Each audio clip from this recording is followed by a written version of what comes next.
Good evening, family. This is Granddaddy at Granddaddy Says What. It is Wednesday, Word Wednesday, and I'm coming to you with a word from an author by the name of Mark Chaskey. This word is written for men, so men, listen closely.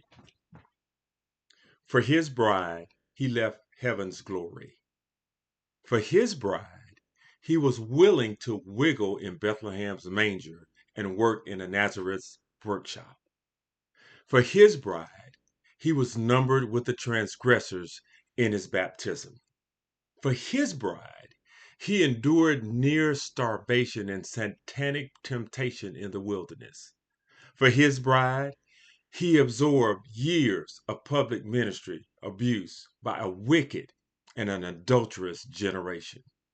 For his bride, he had no place to lay his head. For his bride, he marched fiercely toward Jerusalem's slaughterhouse. For his bride, he broke bread in the upper room with a traitor. For his bride, he was drenched in blood like sweat. For his bride, he said, "Not my will, but thine be done." For his bride, he handed himself over to a kangaroo court.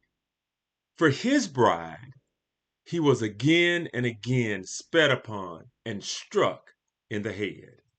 For his bride, he stood bareback at a pillar, absorbing scourge after scourge.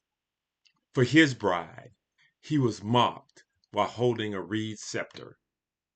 For his bride, he carried and collapsed under the crossbeam.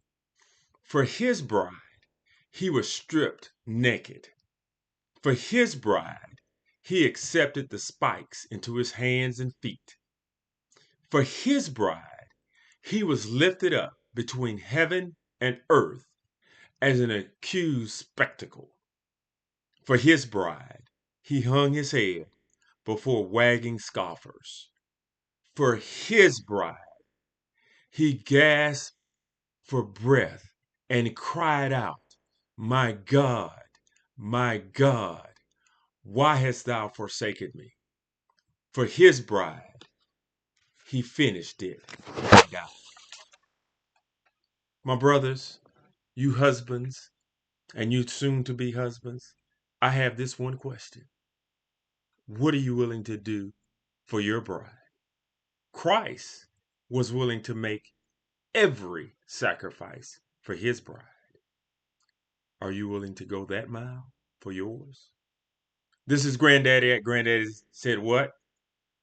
This is Word Wednesday, and I'll see you tomorrow for Throwback Thursday out here.